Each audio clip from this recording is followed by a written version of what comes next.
Bote bandeko bino baoni so mesana kolanda émission na bino Kilartus affiche lelo lisusu toye na mokola lelo pona kosolwa na bino pe kotalisa bino ozaki bosenga na bino bozaki ebele bokomela kibiso par rapport ya émission tout ça qui la fois dernière na mosal na Nzambe na kombo ya prophète Konde Polo Dominique Oazali représentant pe chef spirituel ya église Liloba na Nzambe.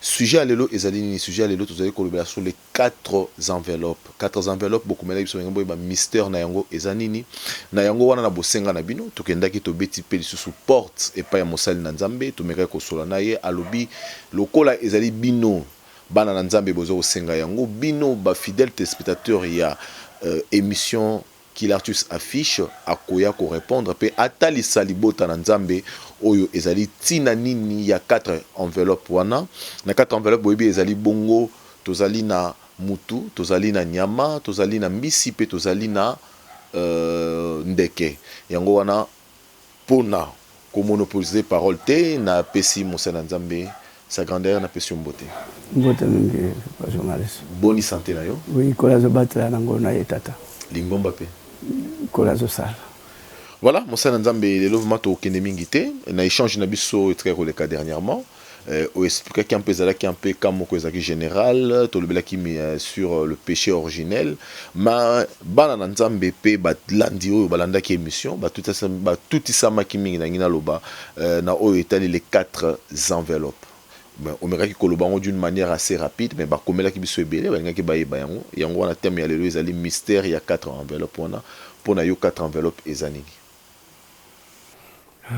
4 enveloppes Zambache na mukili je crois bien tisiko Bible za mukande komama na maele ya molimo le kola ikomama ki na molimo ce qui veut dire ça que livre mokonde ba comme na Daniel scellé alors tant ba scellé quelque chose ba scellé mukandango ce qui veut dire bokotanga likolo kande ba komi boyende bo interpréter kande ba komilité pour mingi koma la histoire Jésus salaki Jésus lobaki Jésus kendeki Jésus non esa histoire te chaque verset donc ça veut dire Jésus tango salaki c'est dire je peux ça exemple que batope ba koza na molimo bo ba ressemble à Nzambe solo siko ba rejoa exemple on ande Jésus salaki pe ba sala pe bongo on kola lobaki mingi o ba kondima ba osala pe bikama koleka oyepe asalaki po ye azaki mwana na Nzambe siko bantu onyo so bakondimela bakomi bana na Nzambe alors nandeke bakomi na Daniel OK bomba makambo kufungola na mikolo onkolo abongisa nango tango kufungola masiko bato oyo bakondima connaissance augmenter mais bakomi bien qu'il y aura beaucoup de difficultés na bato bazane le Nzambe te pour comprendre. Mais ceux qui auront été intelligents comprendront. Comme par exemple, sur le temps de Daniel. Et moi, Daniel, je regardais voir sur 2 autres hommes se tenaient debout, l'un en ça du bord du fleuve, l'autre au-delà du bord du fleuve. L'un d'eux dit à l'homme vêtu de lin qui se tenait au-dessus des autres fleuves, quand sera la fin de ce prodige? J'entendis l'homme vêtu de lin qui se tenait au-dessus des autres fleuves leva vers le ciel sa main droite et sa main gauche, et il gira par celui qui vit éternellement. Que ce sera dans un temps de temps et la moitié d'un temps que toutes ces choses finiront quand la force du peuple saint sera entièrement brisée. J'entendis, mais je ne compris pas. Et j'ai dit, mon Seigneur, quelle sera l'issue de ces choses? Il répondra, va Daniel, car ces paroles seront tenues secrètes et scellées jusqu'au temps de la fin. Plusieurs seront purifiés, blanchis et pirés. Les méchants feront le mal. Aucun méchant ne comprendra. Mais ceux qui auront de l'intelligence comprendront. Depuis le temps où ce sera le sacrifice perpétuel et où sera dressée l'abomination du dévastateur, il y aura 1290 jours. Heureux celui qui entendra et qui arrivera jusqu'à 1305 jours. Et toi, marche vers ta fin. Et tu te reposeras et tu seras debout pour ton héritage à la fin des jours. Bon, Nathan est marqué tout en français. Prochainement, vous allez même la Bible à Lingala, bien qu'autant la Bible à Lingala, Kokoso. Mais c'est le livre. Livre déjà scellé. Donc Bible ba scellé kango. Mais c'est que ça l'a ouvert. So ba scellé ndako mona justice comme takoya ko déceler. Pour ba déceler ba fungula. C'est pas tout le monde qui peut déceler. Alors péché, l'originalité a péché Adam, Ève, ba mona ngolo la eloko ya moke boye ezali ka moko monene nzambe alingaka lobela na l'originalité a péché Adam, Ève. Et je pourrais tout simplement il y a des fois être content ceux qui va grandir ba mikona ba église mingi na ba pasteur ba ndeko na ba sai na nzambe muto alimbola non qu'est-ce que ça veut dire, que cela veut dire et ça explique quoi, ils ont expliqué nini esengeli e fungolama esengeli elimbolama ou bien esengeli tikala kati mukolo mukili usuka, on ne sait pas. Bon, esengeli ba limbolama on a payé nini, je ne sais pas. Esengeli ba interprétant on a continent nini, je ne sais pas. Esengeli poso nini elimbolango, je ne sais pas. Et ce serait mal ce que elimbolama na le poso mwindo parce que mawana biso quand j'ai toujours regardé. Tu as or, tu as diamant, tu as cuivre, tu as cobalt, tu as étain, tu as biloko tout, minerai tout. Mais ma connaissance, dans mon anano nord-africain, soit congolais, tu as diamant, tu transformé en autre nanote. Tu bendi, tu sali, pareil.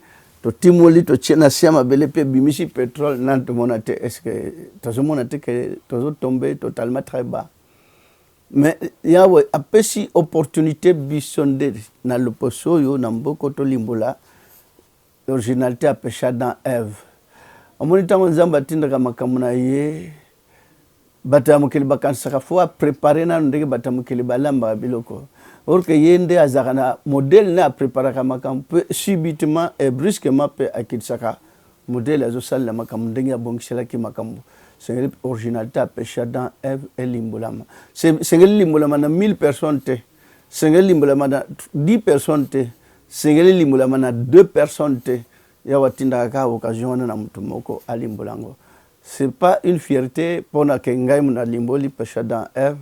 Mais c'est une fierté que l'Imolamina RDC, je ne sais pas, ce que l'Imolamina Afrique, c'est une valeur. C'est de la valeur à ce que je peux dire. Malgré que je minimiser Bango. Mais quand viendra les gens qui auront de l'intelligence, ils comprendront. Je ne peux pas dire que Batouazan intelligence, mais intelligence spirituelle et intelligence charnelle, ça a une grande différence. Différence, moi, comme on est les Arawan. Les une opportunité à l'imbolango peut-être ma bé pour nzam ndeka a checker elimbolango na toza na le poso, mais ce qui bateau ya mayele mukolo bako zwa bako saisir makambo bako landelango bako talango peut-être ata ba fleur bako jeter ata fleur mokoto fleur mibale. Merci na bo bazo comprendre originalité a péché dans Ève, donc Adam Ève ba autant qui souffre de vie. Parce que ça concernait de la bouffe, biloko kolia. Balia mbuma te, balia oyote, balia oyote. Mais alors mbumango les gens peuvent croire que c'est des fruits. Sur les lots tourni basambe les mingi basimbi bible barolo ba fruits. Alors que le fruit mbuma nini? Mbuma ezaki ya manga, il y a goyave, il y a pamplemousse, il y a citron, ou mbuma nini? Donc da tomba oloba que fruits. Il y a d'autres qui interprètent que c'est le serpent qui a connu Ève, mais c'est n'importe quoi. Serpent, singawana, c'est comme singa. Et connaître Moutou, c'est impossible. C'est pas un serpent qui a connu une femme charnelle, le serpent et vendu la femme, c'est n'importe quoi. Autant qui souffre de vie. Parce que la Bible va dire que tout ce qui respire loue l'Éternel. Dans cette loi, tant qu'il y a mukila asisa ko sala bisobikela musu ya suka moto. Voilà le principe à pesaki. Batso batangi clé ya makambo, maman na makambo ezali à partir wa na Bible so mutayebi na ndako mpo okota na ndako so oza na fungola te okota te mais so oza na fungola okoti ndako mpe ovandi na ndako mpe osaleli makambo nyonso oza kokuta na kati ya ndako. Et Dieu dit, voici je vous donne toute herbe portant de la sémence qui est à la surface de toute la terre, et tout arbre ayant en lui du fruit d'arbre portant de la sémence, ce sera votre nourriture. Il y a tout aliment de la terre, à tout oiseau du ciel, à tout ce qui se met sur la terre, ayant en soi un souffle de vie, je donne toute herbe verte pour nourriture, et cela fit ainsi. Donc, alobi même nan nyama, même nan deke, même nan bisi, onyo se jana pema. Mingi baloba quand même nzete jana pema, non. Quel souffle, nzete, basi ba mona nzete, ezo vimba, ezo konda, ezo vimba, ezo kita, comme ndenge muta a respiraka, non. Apesi nzete, tant to buka kambuma to kati nzete te, to bomi nzete te. Peut-être bakolo ba nzete alikemba bakata kape bazwi mbuma ebota me abimisi ba régime mususu. Donc ezo bota batiji mususu ya makemba. Do tanga mandengo wana potoliaka, même anyoke tanga mandengo wana potoliaka, vimbaka ekitaka tende biso bato na banyama na bambisi. Donc souffle de vie. O ezo tambusa mbisi ezo tambusa ndeke o ezo tambusa moto eza ndenge moko eza mêmement. Alors, différence, il y a tous ces 4 enveloppes. Mais donc, c'est vous dire, dès que vous avez quand même, vous avez au Kanda, acheté une enveloppe, que vous avez lettre, mais vous avez l'enveloppe, vous avez lettre. Tant que vous avez lettre, mais tant que vous avez une enveloppe, vous avez caché, vous avez biloko, vous avez timbre, l'enveloppe, mais vous avez besoin de timbre, nous sommes en train de l'enveloppe, vous avez besoin de papier, vous avez 4. Soit jupe a fungoli l'enveloppe à côté quand même a ju lettre tangi tango tangi na esengoye soit lettre tangi na mawaye soit lettre tangi soulagé. Voilà, lettre c'est le souffle de vie on nzambe chaki ndenge moko ezana mbisi ndenge moko ezana nyama ndenge moko ezana moto ndenge moko ezana volaille. Les gens peuvent poser la question pour dire que bon insecte ça représente une forme ya banyama pour insecte monsieur se tambolaka na mabele insecte monsieur ça représenter une forme ya bandeke pour voler dans les airs. Voilà tout au nzamba sala que ça complet. Alors tu vas comprendre que Ndimbola a péché Adam Ève, l'originalité a péché Adam Ève, baboma ki nyama, ba otaki souffle de vie. Do soki ozui soso okati, moni ba musu bazakati siko bazakana intuition, soki bazo kata soso kimisi elonge porta te, nandenge soso akufaka, nyama akufa ndenge moka mutakufaka. Na kriyo bazaka so bakangiye azonganga nde kriye pe mutazaka nango so bakangiye azonganga. Et ce bambi même c'était na mutu anyama mutu mususa sana intuition ya mabe instinct divine akimisi elongi atala tendenge ngombe zokufa akufa donc batinyo so bazaka na somo pe mêmement ce bakati nyama makile coulé ce bakati pe mutu makile coulé to na sang makila ndenge moko qui peuvent dire que c'est différent makila nyama c'est différent na ya moto. Okozwa 4 verres wache makila moto makila nya makila mbishi makila ndeke otindi mutu an libanda ke no pona verre ya makila mutu ako se retrouver te parce que même donc to ça molimo moko bikela munyos ndenge mutu aliaka nyama peso lia ndenge mutu amelaka mai nyama peso mela ba ndenge mutu asala tout ko bota bango to baza bien pour bazana mariage ko pesa ka mbongo te ka biso batotika le mariage ya ko somba mutu ya ko pesa mbongo basali lo facture mais nyama bazana wona ndenge ko la sala bango gloire à Dieu pona bango mais biso calvaire. Mais alors ndeto la rappel nyama direct basana montre te. Mais ce aleli au talabo 15 heures. Mais montre-te. Soit aleli au talabo 17 heures. Même na tongo 4 heures du matin, soit aleli au talabo 4 heures du matin. Sans montre, mais bango bazana sorte, ni na montre que l'intelligence zamba pesakat na bango pour la dimension ya makambasala que ça veut dire to zaba frère. Bango nde ba kolo ba mikolo na biso nde ba cadet. Biso te sima alors zamba pesi to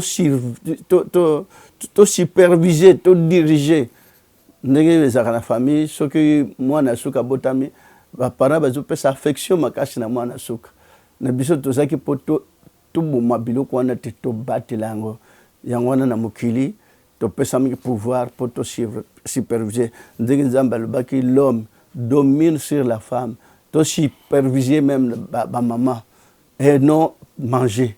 Dominer et manger, il y a deux verbes différents. Exactement, solo. Mosa Nzambe, na yokio vraiment au manoli malamu to ou expliquer malamu mystère wana nakati. Mais na nyonso wana ya ba kotalisa le 4 enveloppes nakati tozali na nyama, tozali na mutu, tozali na ndeke to na mbisi. Tongi to yeba sima ya mystère wana nyonso. Message nini o ezali ko accompagner mystère wana pour na libota na Nzambe. Message nyonso wana ezali pote bato oyo bazo ko se méfier pour ko ôter souffle de vie ba hériter royaume de cieux. Ba oyo baza ko ndima ko tango te bango destination vie na bango âme na bango zanil part pour na lobiko ya vie éternelle. Nous avons besoin de hériter vie éternelle. Motala même na tango no, mais le monde entier a coexisté. Les habitants de la terre, ils étaient déjà nombreux. Mais pourquoi na bateau, penzam batindi kabasala masua kamoko, il avait besoin de quoi? Pourquoi nous avons coexisté no sala ata masua disté pour les habitants de la terre bazak mingi. Donc ça veut dire qu'il a besoin d'une seule place. Au bateau va se retrouver milieu na bobika peine arche. Combien de familles? Une seule famille. Pena arche, combien de personnes? 8 personnes seulement. Donc, nous avons besoin d'un royaume de cieux, comme ébélé, peut-être, mingi na perdition. Tango de l'île yaki, mais combien périr, ça qui c'était nombreux, ceux qui ont péri. Et périr na âme na bango. Parce que comme si nous avons l'aventure, comme c'est un soulard, comme si nous avons perdu la tête. Il a perdu la tête étant donné que les gens croyaient qu'il a perdu la tête, malheureusement pour eux. Dieu était en lui. Il est guidé. Tu as sali arche. Nako finga, nako tonga, nako koto bazu finga. Soit talibango à l'invité, à Zobetakati, tango maso esilaki. Nous devons tenir compte de cela. Est-ce que vous avez différent na tango quand tango na balobaki de lige pour na mokele sila na mai mais tango yo nkolo a expliqué bien et kozinda et sila na moto donc na mabele nyonso ko se dissoudre et comme la zielo o bacheli kolona ndako na brouette bazo sopa bezo mwanga na place mutako chama kolo po telema e kozala te pe moto donc etumbama na moto mokilo calculer moto à volcan tango bimaka na bamboka oza ba boka volcanique et comme randekni na banda ko se fondre na bibende zo se fondre donc voilà donc tout royo mokili ko zika na moto et sengona boyo bako comprendre bo batie makansi na bongo na discussion te mais bo batie makansi na bongo na ko réfléchir oh ce n'est que début à kufungola valeur message yango parce que donc but ya bible yo ba valeur ya âme ba valeur ya nzoto pe ba nzoto ezanini eza enveloppe kotikala un jour enveloppe nzoto moto za enveloppe ya pema onzamba chaki na kati nzoto nyama za enveloppe ya pema nzamba chaki na kati balobi na bible est-ce que âme ya moto ndeko matana lola bon âme ya nyama ndeko kita na shama bele non âme nyoso za ndenge moko ese âme ya nyama eza muke ya moto âme ya moto za munene non ezaka dimension moko okoza même âme ya fourmi même ya moto za ngoka dimension moko mais fourmi eza muke mais quand ndenge fourmi ezo raisonner na moni koto danger za eloko mo telmi liboso a devient azo qui m'a peut sentir que danger maintenant na la qui sait que danger za kuna mais eza moi iloko mukezo tambla mabele et connaître ndenge nini que kuna danger zali et connaître ndenge nini que kuna biloko kolia ezali ezo que lukaka ndenge muta alukaka so azapena bana zo batela bana ndenge muta batela bana oh mon dieu mokiliza passe pour ko yeba soki valeur nzambe bimi na se bato bazara toujours na boile pour nous yeba qu'est-ce que la vérité en wana ezubima que âme ya moto na ya mbishi na ya ndeke na ya nyama eza quand même za ndeba komi ville za forme ya carré longueur est égale à la largeur. Voilà. Bato bazo kansa nzamba sali nyama différent inférieur na moto. Et aza inférieur te stratel po mona nyama elege kutuna munene koleka na moto. Pe makashi koleka na moto. Moto pa bo manyama falu ka mundu ki mbeli nzete me nyama ka na mnone ya pasoli pe moto atikale kola lambo ya pamba. Voilà. Biso toza ba superviseur. Donc différence au bakansaka que différence même la Bible va expliquer en gros. Bon, il y a moto côté dans la Bible expliqué nangi to anticiper pe mbala moko. Non, nandenge na landi vraiment ndengo olobi que nini ezalo kola carré. Donc ba côté nyo so eza respecté eza la même dimension. Est-ce que eza sous forme de condamnation monté direct na mutu oyo ako respecté le mystère il y a les 4 enveloppes. C'est vrai que connaissance tant que ça quitté nzamba pardonnaka. Belle lurette depuis le commencement il y a création de terre donc banda ko comprendre que Dieu peut pardonner d'une ou d'une autre manière à ko yokamawa ko yokangolo mais ce qui connaissance c'est voilà ce que condamnation il y a quand on en même temps ba juge makambo bon moi que muta commettre erreur malgré ça qui ignorant ça qui peut il y a des fois à ça qui d'un côté ba alléger quand même au moins punition mais si on doit yebi bato baza na loi ba connaître la loi baza na jugement moko ya makash parce que ayebi loi mais pourquoi il a fait ça voilà ça peut être en connaissance ya ka alors nzamba a na modèle mingi a récompenser bato bazo se donner ko respecter valeur wana azaka pe na modèle a pardonner bato ceux qui connaissance nanu ye nanu te. Quand il n'y avait pas la connaissance, Dieu peut pardonner d'une ou d'une autre manière. Mais beaucoup hériter royaume de ce Dieu. Peut-être premier ciel, deuxième ciel, troisième ciel, cinquième ciel, sixième ciel, septième ciel. Après, bateau respecter convenablement principe de Dieu. De bakuzala hériter royaume de cieux. Au royaume de cieux, bateau quand ça on dirait égalité, ezalaka.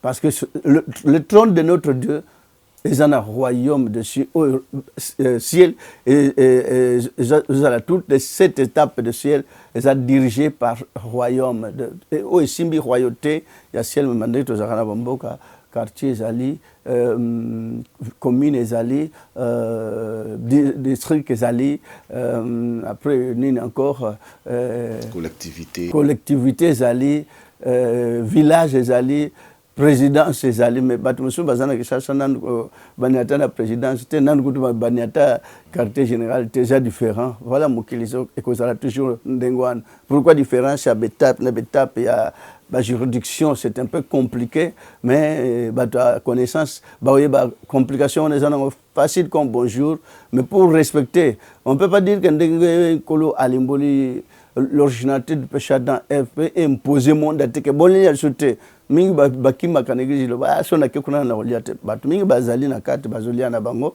parce que ba pesa na courage ya kotika parce qu'on était totalement borné na manque de connaissance wana mais tant que connaissance c'est batu pe bazo ça l'effort un jour atikini pe bazali mais on n'oblige pas parce que c'est une connaissance qui vient de tomber tout de suite là qui n'était pas jadis mais maintenant ça est là mais bateau ba respecter baroza gain de cause mais bateau ba respecter bon ce n'est que normal que muta kokate parce que quand on est venu sur la terre to komi to botami bébé et bébé azolia potopoto ma belle nan après moi potopoto ya pété après un laps de temps potopoto ya maman cache après un certain moment a comme na foufou ya makache voilà c'est ça toujours été étape par étape à ce que je peux dire connaissance. Mais ce n'est pas par imposition, soit par obligation. Non, on n'oblige pas. Mais il y a valeur ensemble. Ce n'est pas par obligation ni imposition. Nakati église liloba, c'est notre doctrine na yango. Baza ko imposer te ma ezali doctrine no baza ko talisa mutu bolamu ya oyo esengeli kotika pona kozalobiko. Mais mosel na nzambe olobi na 4 enveloppes na kati tozali na olobi tout à l'heure que noté ce qu'obomi taba et obomi nyama mbisi ndeke na mutu makila bo bengi mutu libanda au mona différence ya makila te ma olobi susu ke no mutu soka koti na etonga sika ba obligerait na tebata ke malembe atika kolia bani wana. Mais quand est-ce que il y a koma vraiment que noter ezali lisumu ezali mabe mutu ayebi pe ke noter ezali lisumu mais aza ko continuer ka kolia nyama wana to mbisi to pe ndeke. Mais il y a différentes catégories na bato mokeli. Il y a des athées, il y a des appelés et il y a des élus. Pe na mamuke ngoy e kokima na mutu ya bongo eloko nini vraiment esengeli ko sala pona ye. Donc comme athée bazali athées comprendront jamais makambo nzambe ba ondima ko yango te, mais ils ont été créés par Dieu.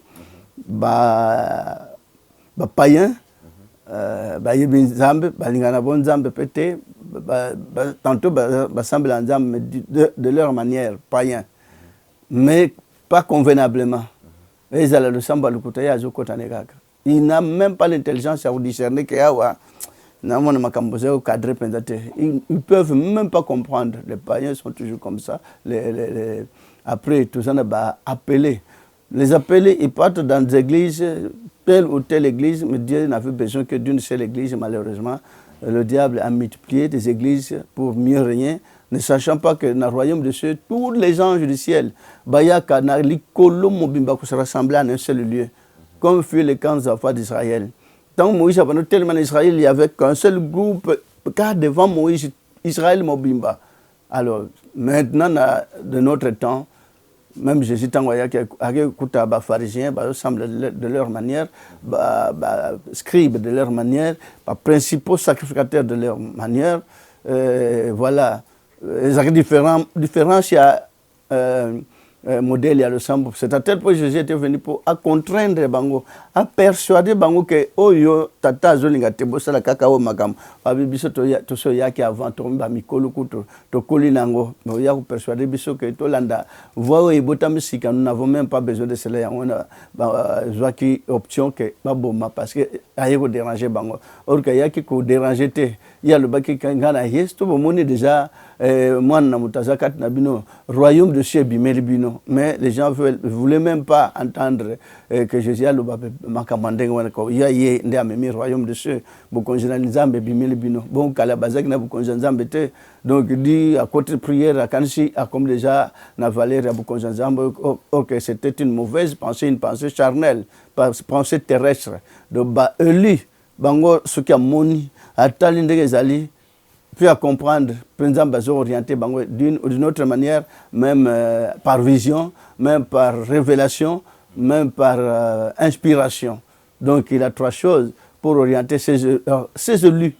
Donc à comment la vision est pratique, à comment la note est pratique, à comment la révélation est pratique. À quoi inspiration, par exemple, inspirer même dans mon thème, quoi ça la beauté, au moment où des fois trois pensées déranger moto. Penser mondaine, ça muta asala no kakazana no gravité.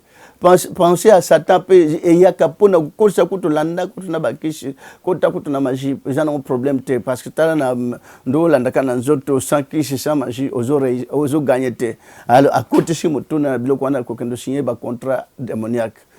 Moto azana nele monanzambe oyaza appelé ya kotala bon na lingina ba kishite ngana zokuluka nga nzambe nga na samla nzambe a kota l'église tant qu'aza appelé atali on dirait décourager à quelle église monsieur atali on dirait azoluka kak tout le temps azoluka puis ceux qui azo contre kuluka ti a ko découvrir pesika sur les alliés ceux qui nzambe a pêché opportunité pour à se transformer comme mwana na nzambe. Kokuma mwana nzambe c'est dire bana nzambe bakende de quatre chemins pour nous connaître makambo o ya vérité te on bomona église le baye na 95 mais tala c'est le leçon de l'habito kota martyr même dimanche prochain au moins autant de plein sans tambour ni trompette sans affiche sans banderole mais batumusu pour même balabal autant de faux banderole faut qu'on gagne à la télévision pour nous rebelle la battre la télévision. Tant Jésus a qui même pharisé bazo comme 5 000 10 000 personnes va Hollande sans même publicité. donc makambo nzambe ça na publicité mona même miracle même ba kazo salama pour bato ba découvrir nzambe soit valeur ya nzambe soit vérité eza na tambour te eza na trompette te eza na tapage te eza na publicité te eza na makambo ya marketing te makambo nzambe ça na marketing te. C'est vrai que je remercie toutes les fidèles à l'église Mobimba parce que na bima mingi na ba témoignage na ba télévision te tu ba mingi na ba banderole tu ba fiche mais na kama on soto quelque part ba tondi tant ba tonda pe au lieu ba kima place ba zota ba li mission te ba zotonda to kende na ifondo na mboka Brazzaville et il y avait une grande église na kotanga ndiko na te une église kombo na bosana c'est une grande église mais aye liboso na église sika to banda ozala même mbula ezobeta makasi ya telemi. Tant on voulait silima muka ya tali mais comment ngakuna no pekisa missionité amoni na remesaka Seigneur hein pour est-ce que notre église est allée quand kuta ba rivière mnene ba mbisi zo bima ba pécher ba mboka bazamba penza même ba mboka nyoso na Gabon ndikuta fleuve mnene katika tamboka pembe na mboka ba fleuve ibale penza mnene même na Brazza même na Kinshasa mais bato ba Hollanda iloba. Parce qu'on a tellement abîmé, nga kuna na opek sa missionité. Bozana permission bolia nyos na bambisi na banyama. Mais église opek sa tozana pembe ne bal, toi na zamba munene banyama zubima. Mais pourquoi vous octonde belé l'église oyo? Alors minga kanisa ki nga na semi magie. Mingi tidi bamuna nga na télévision wana magicien. Na otekala bosimba biloko na te s'il vous plaît. Bokanisila bino kaka ngana zane sengo tant bokanisila kanga mena koti na ngote bozo pesanga grâce et pas na kolo parce que likamanga na ebite bino bokolenga na ngo mais tant bokolenga na ngo mengana zana nga innocent boyebi bénédiction na bino nyose ko yela kanga yango na bozo tinda nga ke nazo toujours béni mais en temps ngana kosele bino makamte na ebisite kingando sana zana boye kingando zana bakishi no bozela petro na simba biloko wana ngautu na mona banga bazo sala ba aventure na banzota baninga na bango batu baza kutu na mawate yango na bazo sala toujours biloko wana mais moi c'est que j'ai la valeur de Dieu na komisa nzambe comment il a pu apporter toutes ces histoires na katna moto ande kona bino. Je remercie ceux qui ont toujours crié au bandimiaka message facilement parce que c'est pas facile. Et kukuta moi mangomba nyoso wana pe du coup pe bat ba comme na 10 personnes na 20 pe ba mati 30 sans fournir aucun effort. Je remercie tous les fidèles au Simba Valley église pas même azana nzala même azangi musala même azangi libala même azangi matériel nyoso ya batamukili ba Hollanda toutes ces histoires là parce que bazoyi baté Jésus al baginin rechercher premièrement le royaume de cieux. Allobi bien. Ne soyez pas comme des païens, quand mille temps de vaines paroles seront exaucées. Bana le babalaksa banko koluba makambo pona ensemble nzambe sunga batela fongola talanga misala zumona tetalanga libaleza tetalangela potozo maloba nyos wana nkola yebisi bana iloba basenga akutute basenga nkolo batlanga mukola suka na mona mission c'est tout mais le reste ils ont accordé à ta jango le mystère que royaume de Dieu est très important. Parce que quand on finira par quitter cette terre des hommes, là où il y a la méchanceté, en tout cas, un jour, gain de cause, il y a les ponakozonga na mboka na tata. Donc, Valérie Nzambe, to limbo liango. Sobat vachetembe. Mais il finira par se rencontrer avec le propriétaire, il y a un message. Le propriétaire, nango azelaka, bobazo s'est impliqué na kat nango. Donc, je tiens tout simplement à remercier Bandimnios Église le bas. C'est tout na basale parce que sont encore de jeunes. Oh ba koko ndima ko lia ke ba peksa bon ko lia ba soso za na lengi pona ko lia ba misuni ba mbisi surtout bo ba lia penza ba mbisi bo za na bale so lia ngo monique oui et quel goût yango de valeur tant na kende na mbanda kana erwana na église ona ba no sale le buso mais tozo lia ba lokesel ba koba ya mai ezakana donc ya munene bayela biso koba boy une semaine koba sila kate misuli moko na kate impossible bon nyama moko zaka na zamba iko porke pic ezana somme ce qui valeur ya makambo ya message yote na église comme ya munene mo mbeme nagende bandotinda ba Équateur ezanga yo balukelanga ba porke ezanga kayo babilo na tina kutina ngote parce que ngata on a zaki kona na église mususu kuna on prêchait manger tout ce qui se vend au marché bato bazo bateke message à Timothée kuna na te yango makase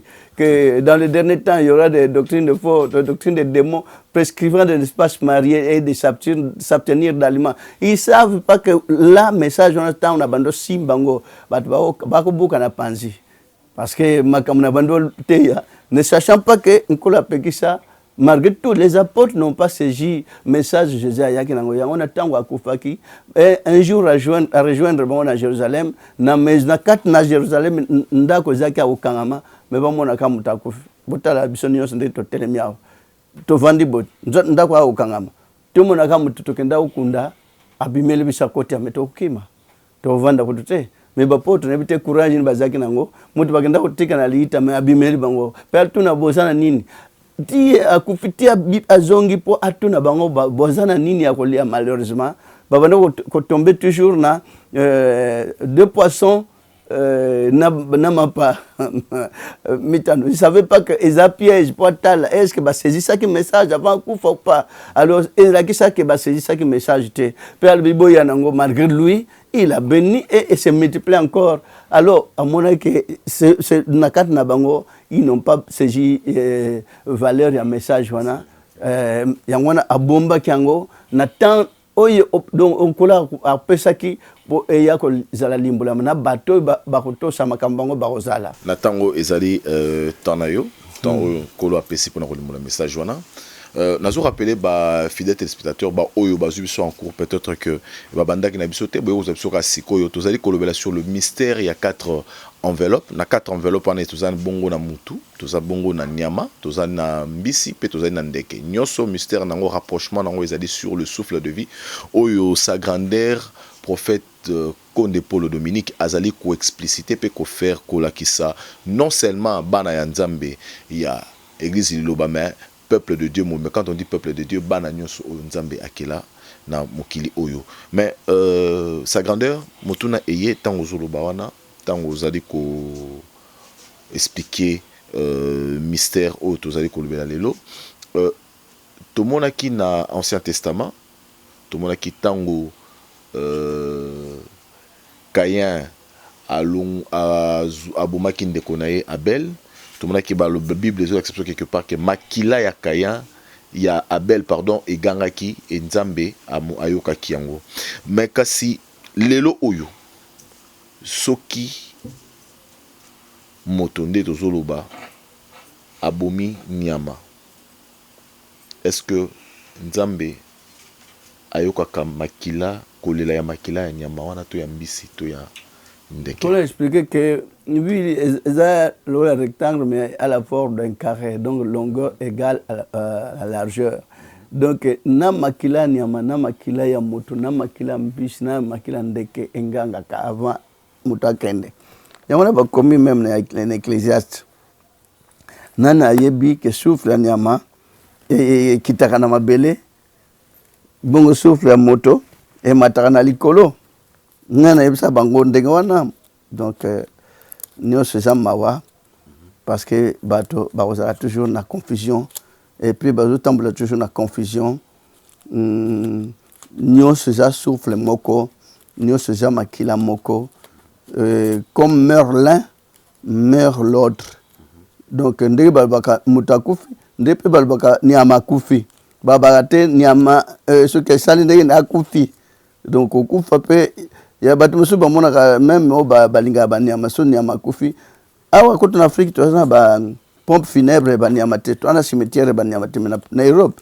Gloire à Dieu, j'admire le blanc parce que mon appelle corbière ba nyama. Mais ba sala ngopona nini? Ils s'engagent tout te. Bazo ba keza forme idolâtrie. Non, ils ont idolâtrie, ils ont être vivant. Ils ont être vivant. Malgré biso na Afrique to mona on dirait ils ont biloko kwa olia. Yangwana ozongisaka Dieu va combien vanité de la vie. Je dis à mon cœur au sujet des fils de l'homme que Dieu les éprouverait et que même verrait qu'ils sont que de bêtes, Car les sorts des fils de l'homme et celui de la bête sont pour eux un même sort. Comme meurt l'un, ainsi meurt l'autre. Ils ont tous un même souffle.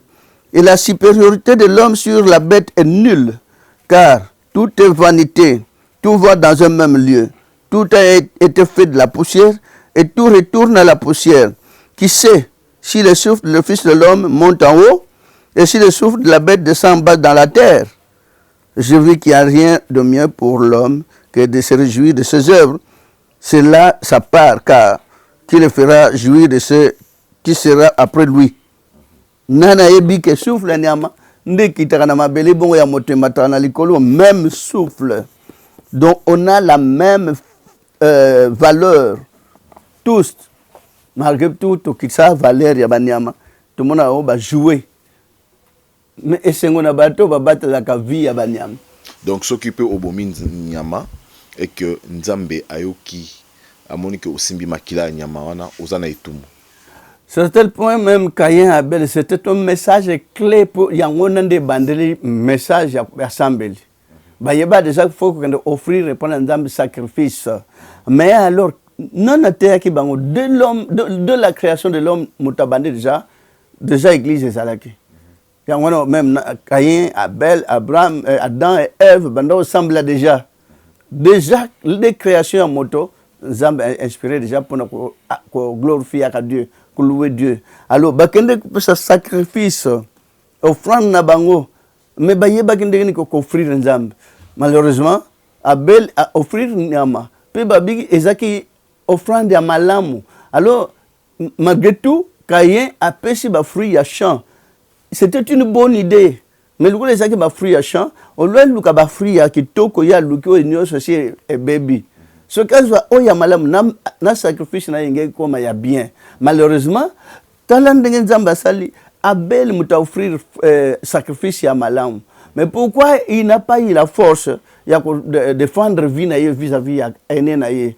Parce que ye atuya ki abomaki. C'est tel point qui tue par l'épée, périt par l'épée. C'est tel point le coup là ye force ezaki sur ya nzambe kat na été kaye muta apesi ba biloko respecter valeur nzambe atonda qui na force pour abomande konaye parce que les qui akora peut se défendre facilement mon la famille monsieur que les a la puissance que les kaya donc akora se défendre mais n'avait même plus la force de Dieu en lui. Donc mon ça monsieur te comprendre bien to limboli bien le kola Abel a simbaki makila ya nyama. Oui. Force oyo nzamba chaki na kati na ye nzamba alongola ki directement asimba ki nyama oui. Asimba makila ya nyama oui. Donc tolo bakite makila ya nyama eganga ki nzamba yokati nzamba sali vengeance. OK. Donc mingi ba kan sa genre histoire moko à la légère comme cela mais batala bien histoire on a tellement phrase na phrase lettre na lettre ça na valeur moko incommensurable mais les gens ne parviennent pas à réaliser cela. Ces histoires, quand on l'a volé comme si moi, une petite histoire, il y a un clé. Clé, il y a maman, il y a Bible, Mobimba. Alors, pourquoi Abel a mérité lui? Parce qu'il a tué. Il y a un Caïn peut avenger Niama. Au lieu de Nzamba boya Caïn aïnaye, Nzamba protéger Caïn à l'obi bon longwa. Parce que beaucoup de aussi au bomi qu'on vend sous sa wate, kende mboka mususu. Alors alobi me kuna na ukende batu na kende kuna ba obomanga abi oya ko boma yo kozala venger 77 fois. Mais comment ba boma yete azala venger 77 fois. Donc albaki gula yo o salika œuvre nzam pendant ko to sa valeur nzam kuna ba boma yote oya ko simba yo mais Caïn ti akende kuna na moto mo boma kete Dieu l'a protégé parce qu'il a vengé l'animal que Abel avait tué. Donc au lieu péché est imputé na Caïn, mais vu que le coup la paye à Simbi Makila, malgré c'était par vengeance, et vengeance de Dieu sur Caïn et sur Abel, malgré tout Abel a fait ça qui sacrifice à Malam. Mais c'est la paix ça, ce qui a fait ça qui peut même bouma ya bilanga, soit à Zamba, peut-être lui ingeza na kat na belte, force en Zamba ingeza la kat na ye. Et là c'est que mutabomi nyama a sur la force en Zamba te. Mingi Satan de aye akinase ayebisi batuna ba magicien boliaka banyama te boliaka bambisi te boliaka biloko boye te mpo botonda na force ya nzambe yango omona banganga bamagicien bana force mais force wana eza force moko disons moins bakoza na force totalement ya nzambe te parce que baoboma bazoboma baliaka banyama te mosusu baliaka bambisi on a une différence ya végétalien na végétarien. Végétarien baliaka maki baliaka basoso bakolia bambisi mais végétalien baliaka nyonso te eza na pema te. Donc disons ce qui bandimi à église le banzam ba respectaka principe nyonso ni mbinzo ni maki do ba végétalien.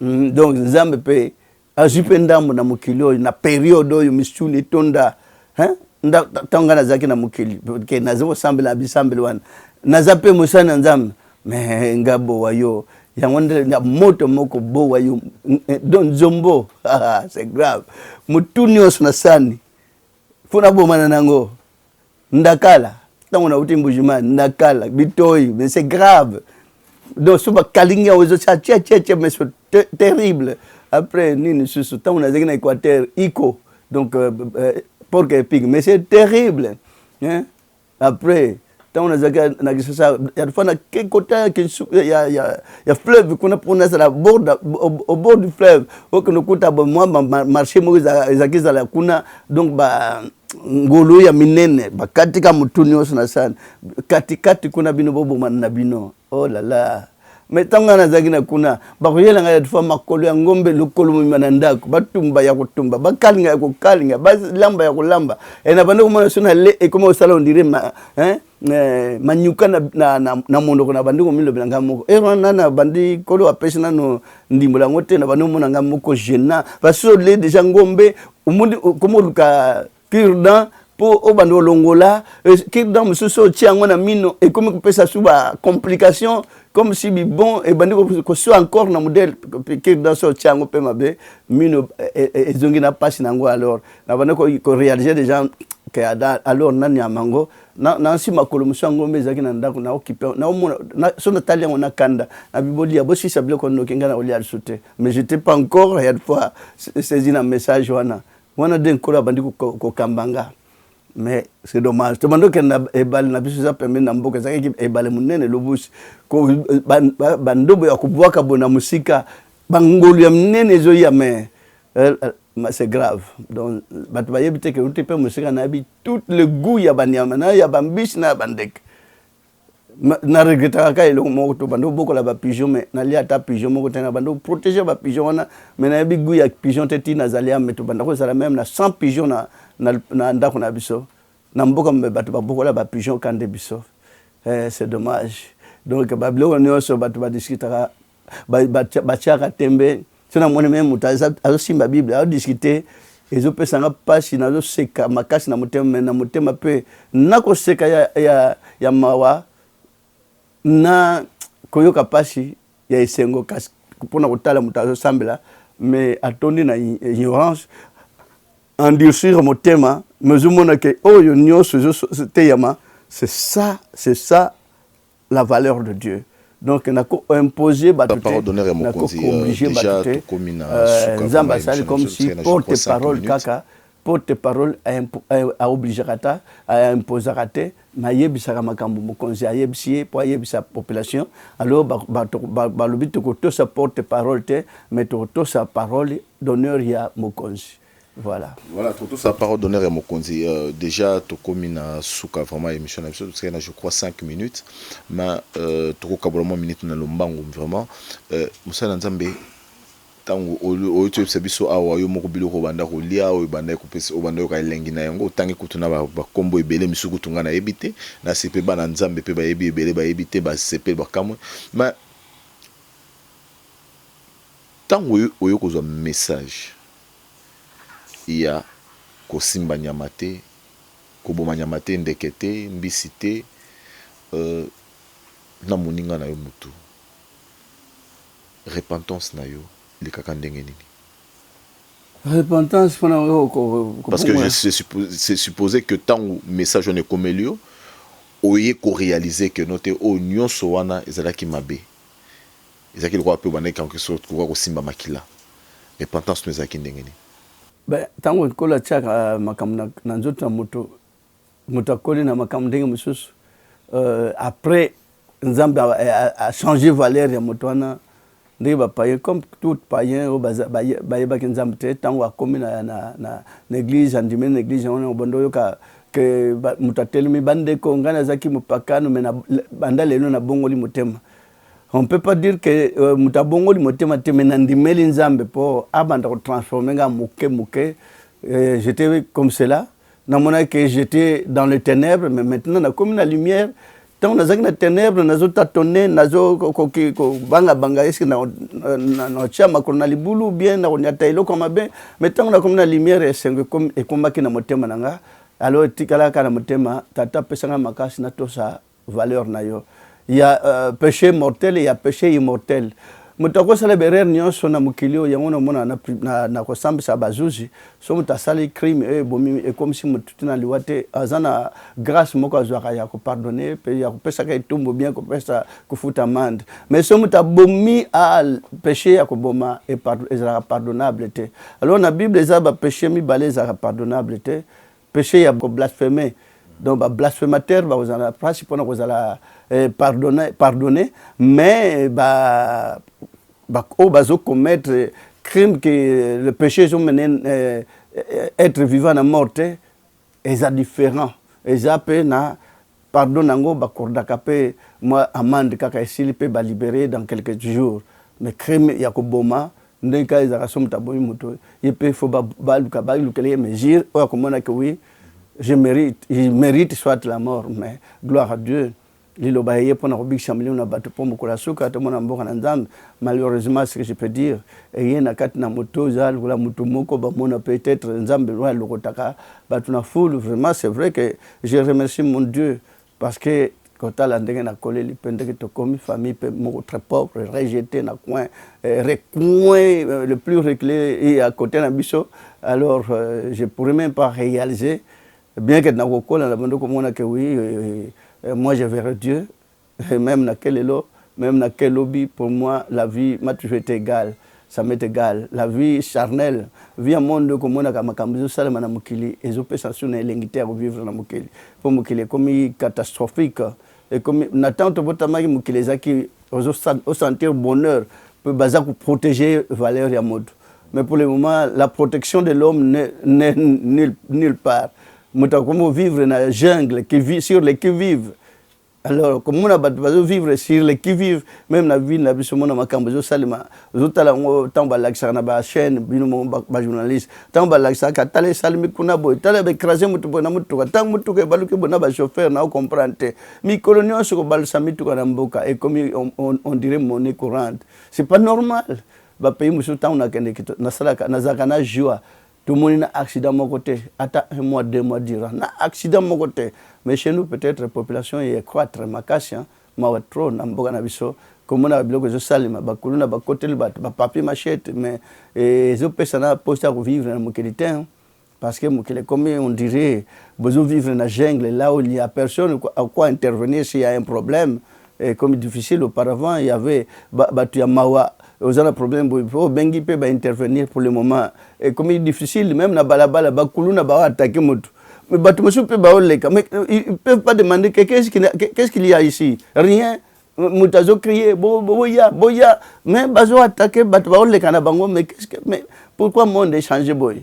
Or que Bazo leka basé belé. Mais pourquoi ils ne peuvent pas intervenir? Moutakomi vivre donc à comme sur les qui vivent, de jungle. Les léopards sont attrapés antilope, intervenir et pour un léopard bazate. Mais c'est dommage, il vivre modèle ça me fait mal pendant ce qui se passe sur la terre. Les opé ça nailingi kuto ya vivre tant molaité. Les opé ça nailingi vivre tant molaité to comme vraiment na suka ya émission na biso. Le kola no bomesano na émission yo na rolinga otala caméra. Aux Alibosoana, Omeka Koloba na tamoko record, moi synthèse, il y a un message à l'élo, ils ont des messages sur les 4 enveloppes, message Oyo Royuko Tkela Libota Nanzambe, pe na ba téléspectateurs nyonso bazolanda biso. Message comme kena botikela libota na nzambe nabo baza ba païen nabo baza ba athée nabo baza ba élu nyonso baza ba na nzambe bosalamaki bokelamaki na nzambe na opesa ka bat nyonso mbote bat nyonso bozana mayele bat nyonso boluka sali ya vie éternelle c'est important. Les que mutoso ba o baza ba païen ba athée batikala libanda bazala ba hériter vie éternelle te au cause la païen mais peut ndimeli nzambe pe un jour se convertir pour moni pelola au cause la athée mais otangama obotama athée mukinde transformer comme athée parce qu'on dit souvent que l'homme est né bon mais la société le rend mauvais. Bah quoi rendre mauvais tango au coli mais yo moko so poso tali ke na coli vina nga za wapi na uti wapi au se convertir au longwe athée au kombi pe élu. Donc tout est possible à celui qui croit. J'aime tout le monde. Nabo balinga razam, nabo balinga nzam te boza tous banana nzam. Soyez prudents. Tout comme dans le monde moko compliqué mais besoin na bolingo. Ce qui est important kozaka na bolingo même païen kozana na bolingo na baninga na bato pe mukola suka pe moni mbongo na nzambe. Nguya tata esali la mukili mobimba. J'admire toutes les fidèles de l'église de Bananzam na pesa abino merci. Bazotuka ba otchola que église a magie mais eza pe na magie te toktan ata l'éternité mais bino bondimi ba ofinga bino ba nyokola bino même na mabala msu bazo bengana bino même na ba misala bazo bengana mais bo lemba lilo bango te ata okomi véritable pauvre même bazo lanza la olanda liloba ba yebeke bo pesa nga souci ya kotala ndenge bozo souffrir ndenge bazo nyokola bino pona valeur église mais bino boyebi valeur église ango bozo défendre ango avec beaucoup d'énergie kolo apambla bino bandimino sayilo bananzam et surtout pe basale bo ba comme basale mec bino nyoso bozwami na liloba ba très jeune tozu mingi ba vieux pe bazali mais bozo landa liloba bozo ko accompagner de kona bino. Je vous admire, je vous aime tant. Que Dieu vous bénisse tous. Merci beaucoup. Amen. Amen. Merci beaucoup, Monsieur Nzambe. Merci pour le temps où vous disposez vraiment pour l'enseignement aux riches. Na oyo batubele ba bakiti pour équiper mituna ya ba téléspectateurs ebele pe bana Nzambe belé surtout bande ko na biso ya Congo Brazzaville na banza lelo oyo à travers enseignement oyo pe éclaircissement oyo pe sur le 4 enveloppes bazui et anona bango ebele na pesio matondo mingi. Merci beaucoup. Kola saïla bino. Amen. Voilà, bande ko balandi bolandi et ça peut-être pour la émission le to sali yango na format sous témoignité les deux qui émission pure mathématique puis qui enseignement pour il fallait vraiment Moussel Nzambe éclaircir sur les 4 enveloppes oyo bo comme la mission est belé na moni preuve à l'appui c'est pas verset biblique c'est pas des histoires fondées oyo et belé balobaka sur l'église liloba Nzambe nyonso ezali na bible preuve à l'appui c'est pas verset biblique wana na pesibino mbote botkala na kimia na kolo to pesani rendez-vous pour na émission msusu na invité ya sika. Merci.